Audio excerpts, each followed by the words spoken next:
कि आपके पास भी पुराना हाथ से लिखा हुआ जन्म प्रमाण पत्र है और आप स्कूल में, पासपोर्ट में या किसी भी सरकारी में डिजिटल क्यूआर कोड वाला बर्थ सर्टिफिकेट मांगा जा रहा है, तो घबराइए मत। इस वीडियो में आपको स्टेप बाय स्टेप बताने वाला हूँ कि पुराने हाथ से लिखे जन्म प्रमाण पत्र को नए डिजिटल क्यूआर कोड वाले बर्थ सर्टिफिकेट में कैसे रिन्यू या अपग्रेड करें, वो भी ऑनलाइन और ऑफलाइन दोनों तरीक़ों से।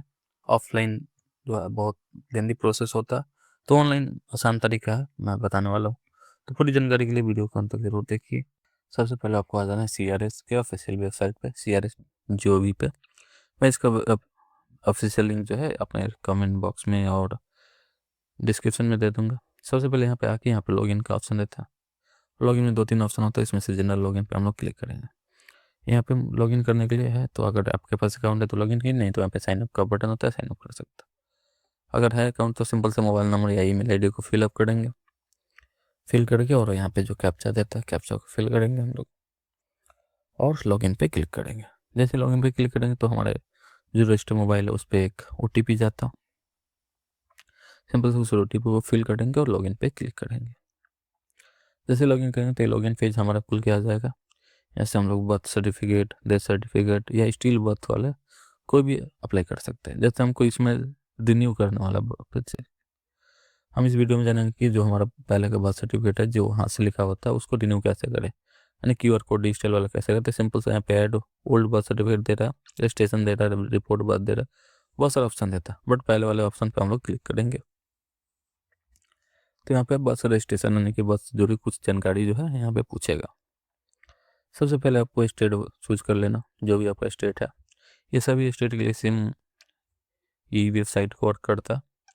तो सबसे पहले हम लोग यहाँ से अपना स्टेट चूज कर लेंगे।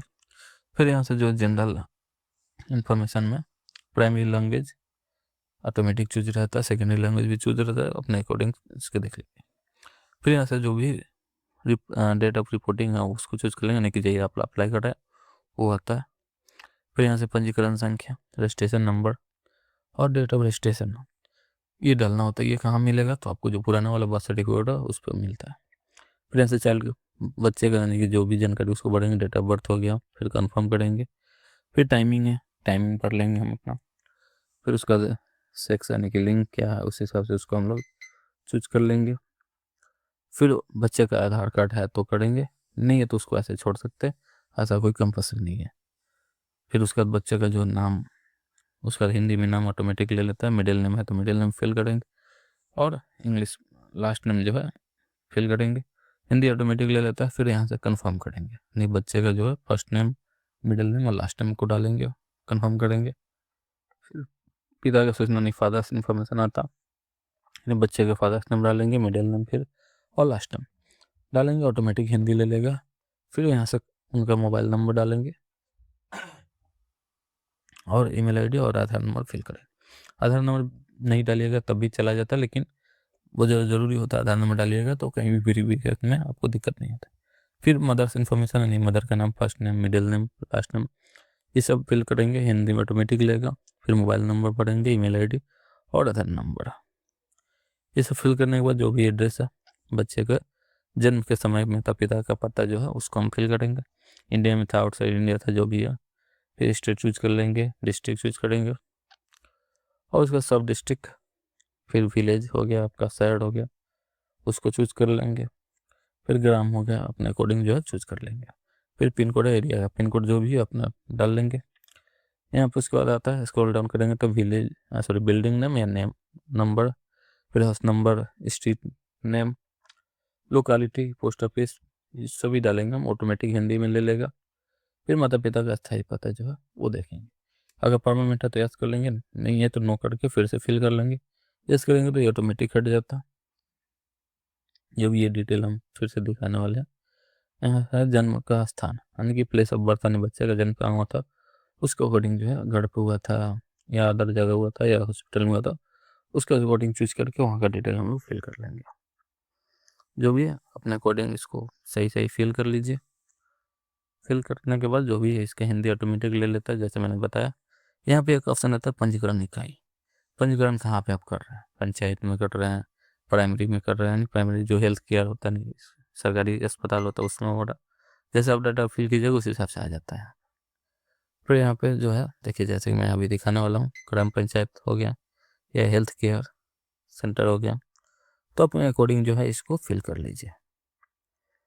जो भी डिटेल है आप फिल करके उसके बाद यहाँ पर जैसे क्लिक कीजिएगा तो अभी जो भी ऑप्शन यहाँ पे आता है उस एरिया से रिलेटेड इसमें आ जाता है। सही से अपना ध्यान से इसको चूज कर लेंगे। चूज करेंगे, उसका नीचे आता है एक अपलोड डॉक्यूमेंट का। अपलोड डॉक्यूमेंट में क्या हम लोग अपलोड करेंगे, तो जैसे मैंने बताया कि जो पहले हाथ से लिखा हुआ जो भी होता hand retain birth certificate, simple से उसी को हम लोग चढ़ा देंगे। मैं आपको दिखाने वाला हूँ फोटो। ऐसे ओल्ड जो बर्थ सर्टिफिकेट होता है हाथ से लिखा हुआ, उसको हम लोग अपलोड करेंगे। सिंपल से पीडीएफ में ये मांगता है, पीडीएफ में होना चाहिए या जेपीजी में भी होना चाहिए, अलाउड 8 MB तक होता है। यहाँ पे देखिए यही है फोटो। और जैसे नेक्स्ट करेंगे तो यहाँ पे जो भी इंफॉर्मेशन है एक बार आप मिला लीजिए, इसको कंफर्म कर लीजिए, बढ़िया से देख लीजिए, क्योंकि डिटेल अगर आपका मिसमैच रहेगा या कोई भी ऐसा डिटेल जो आप नहीं सही से दीजिएगा तो फॉर्म रिजेक्ट हो सकता है, या अगर आप बन भी जाता है तो आपका जो गलत डिटेल है उससे कहीं पे वर्क नहीं करेगा। तो बेटर है कि एक बार स्क्रॉल अप डाउन करके अपना बढ़िया से डिटेल मिला लीजिए। और डिटेल सब सही है तो सिंपल सा नीचे स्क्रॉल डाउन करेंगे हम लोग, और स्क्रॉल डाउन करके यहाँ पे टिक करेंगे, एग्री वाले बटन पे क्लिक करके और कंफर्म पे हम लोग क्लिक करेंगे। फिर यहाँ पे हम लोग अपना कर लेंगे इसको जो भी, इसके बाद कंफर्म पे क्लिक करेंगे। जैसे कंफर्म पे क्लिक करेंगे तो यहाँ पे हमारा सबमिटेड फॉर रजिस्ट्रेशन यानी कि सक्सेसफुल हो जाएगा सबमिशन। इसका स्टेटस देखना तो सिंपल से हम लोग सेल्फ रिपोर्टेड एप्लीकेशन में जाएंगे। तो यहाँ पे देखिए जैसे मैंने एक पहले बना के रखा हूँ तो वो बन चुका है, तो वहाँ से डाउनलोड कर सकते हैं। जो भी मैंने अभी अप्लाई किया यहाँ पे एप्लीकेशन फ्लो दिखा रहा है, रिपोर्ट फॉर्म दिखा रहा है। एप्लीकेशन फ्लो पर क्लिक करके हम देख सकते हैं हमारा जो है एप्लीकेशन सबमिटेड है।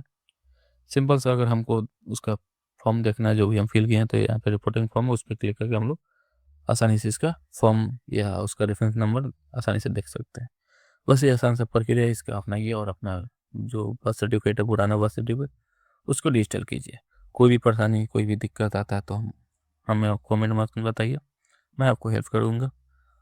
और ऐसे ही सरकारी योजनाओं का या फॉर्म से रिलेटेड कोई भी दिक्कत आती है तो हमें कमेंट बॉक्स में बताइए, मैं हेल्प करूँगा ज़रूर।